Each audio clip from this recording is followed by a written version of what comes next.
Ravens flock. I had to sleep on it, but now I'm here covering or recapping the past 2 days of this free agency frenzy, the madness, the mayhem, the pandemonium, whatever you want to call it. But before we get into that, it just got announced a few minutes ago that Michael Pierce will be officially retiring. Many of us were speculating that that would be the case. It's going to be sad to see him go. He left us. He gave us many great memories, of course. Most notably, his interception last year versus the Browns, where many of us wanted him to take it to the house, but in his own words, the bus ran out of gas. So it is what it is. I'm gonna miss seeing clips of him and Brent Urban on Ravens Wired, giving their commentary on different things that the offense is doing that's amazing. So, yeah, I mean, salute to him. He had a good career, 8 seasons, and he made it out healthy. So he gets to enjoy the rest of his life, and I wish him the best with whatever he decides to do. But as far as free agency, a lot of things happened across the NFL that was mind blowing and very unexpected. Most notably, the Seahawks. Well, I'm gonna stick to what happened with the Ravens. The other teams, it's really not relevant. It's not relevant to us. So, as far as the Ravens were concerned, they secured Ronnie Stanley for another 3 years under a very team friendly deal, in my opinion, because there were reports that the Patriots very well could have signed or were willing to sign him to a much more lucrative deal. But it seems as though Ronnie wants to stay here, which is great. But also, yesterday, the Ravens re-signed Pat Ricard, which is great to see. Everybody, including myself, wanted Pat Ricard to come back. We all know how big of a role he plays in this running attack and being able to be Derrick Henry's bodyguard or escort, if you will, to get him to where he needs to be. And we all know every now and then Pat Ricard will slip out and get a touchdown of his own. So it's great to see Pancake Pack back in the building. But also, most notably, yesterday evening, news broke that the Ravens have signed DeAndre Hopkins to a 1 year, I believe it's a $6 million deal with $5 million guaranteed. This is a deal. This is a player, of course, that, like many of you, I would have wanted to see come to the team 5 years ago or so, maybe more, 5 or so years ago. But unfortunately, it did not work out that way. And like we always see with the Ravens, they will reach out to a lot of good players once they're past their prime, for lack of better words. This could still be a good signing, though. However, this could be a very good signing. He is an upgrade over Nelson Aguilar at the wide receiver 3 position. And with the amount of money he signed for, I'm pretty sure at this point in his career, he understands that this is no longer a scenario where he can demand to be the top guy, because he just doesn't have that same juice anymore, which is fine. I mean, I think even he knows it. After the Chiefs won the AFC Championship game a few weeks ago, when he was doing that post-game interview on the field, talking when they were asking him how does it feel to finally experience going to the Super Bowl and all of that, he had a somewhat emotional moment talking about his journey up until this point, and how in his own words he said, they traded me for pennies back in my prime, which on one hand made me feel bad for him and want to root for him.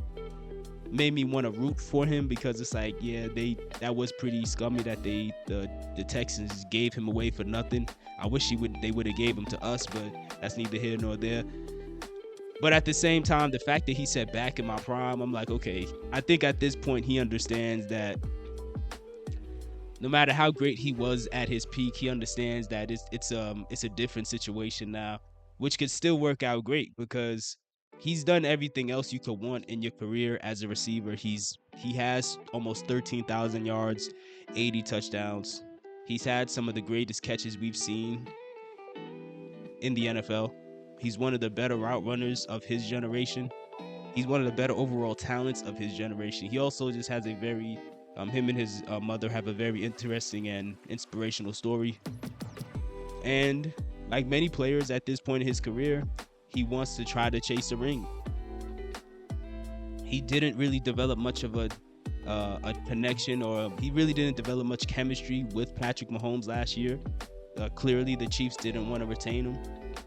This could be a great opportunity for him to develop chemistry with us, and hopefully he's willing to be like some sort of mentor to our younger receivers. You know, you look at Zay Flowers and Rashad Bateman.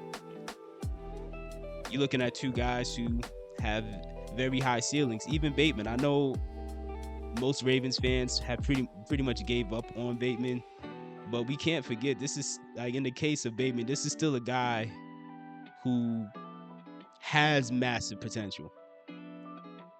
I know he's not popular anymore because Zay has taken over, because you know Zay is Zay, but this could be if DeAndre wants to mentor them, this could be pretty big for both of them. I don't know if DeAndre wants to, but you know, you never know. I don't know DeAndre, so maybe he does. Maybe he is okay with, you know, instilling some knowledge into these guys. We'll see. We'll see.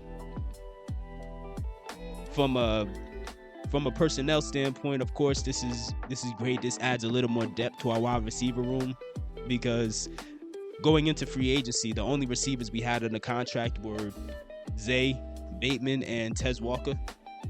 So now we got 4 wide receivers, which is exciting to see. And then also we have a big body wide receiver. Now, I would have preferred Devontae Adams, because I still feel like Devontae is still playing at an extremely high level. However, in the case of DeAndre, this is still a big, well, is actually, I don't know if, now that I think about it, I don't know if DeAndre is that big of a receiver, but I think he's only like 6'1". But DeAndre has like freakishly long arms and hands, or at least that's how it looks on film. So he plays bigger than you would expect him to actually be. Either way, I think DeAndre could still be very valuable on third down. I would imagine, because he's not in his prime anymore, they probably would feature him in the slot a lot more compared to, you know, just making him an outside receiver. This could be very interesting. We'll see how this goes. So this is the most active the Ravens have been during the first wave of free agency.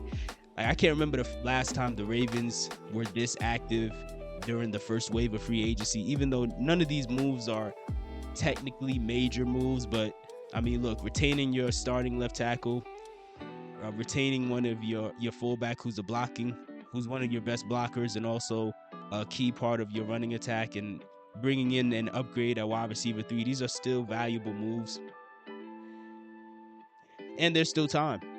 You know, there's still time to go get a very solid guard. We've also, speaking of which, there have been several players on the Ravens who have gone to other teams, who have officially said their goodbyes and have gone to other teams. Brandon Stevens has gone to the Jets. He signed a 3-year, $36 million deal. Pat McCarry, he went to the Jaguars. Who else? If I'm not mistaken, Malik Harrison went to the Steelers, and Chris Board went to, I believe, the Giants. Now, in the case of McCarry, I did not like him as a starter at all. But you know, I liked him better when he was specifically there just for depth purposes. Just a guy who, you know, in case of an emergency, you could slide him almost anywhere on the line. But as a starter, you know, we all know that we needed upgrades. So I wish him the best. I wish all of them the best. It is what it is, whatever. But I am interested to see, will the Ravens make any more free agency moves leading into the draft?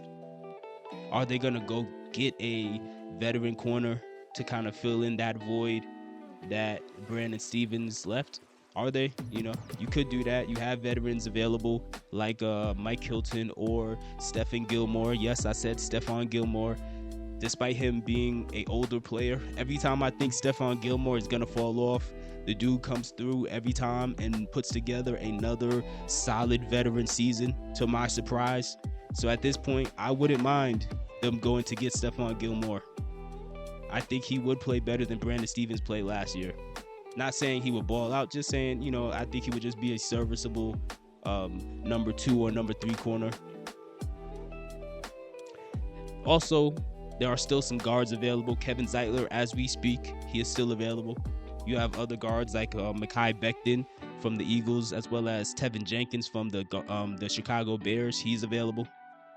So I'm interested to see if the Ravens do make any other moves. That would be very nice to see if they do go out here and get a veteran guard who can be put on that left side. But we'll see what happens from there. You guys let me know, what do you think about free agency so far around the NFL, and do you think the Ravens have done enough, and are you excited? On a scale of 1 to 10, are you excited about the DeAndre Hopkins? How excited are you about the DeAndre Hopkins signing?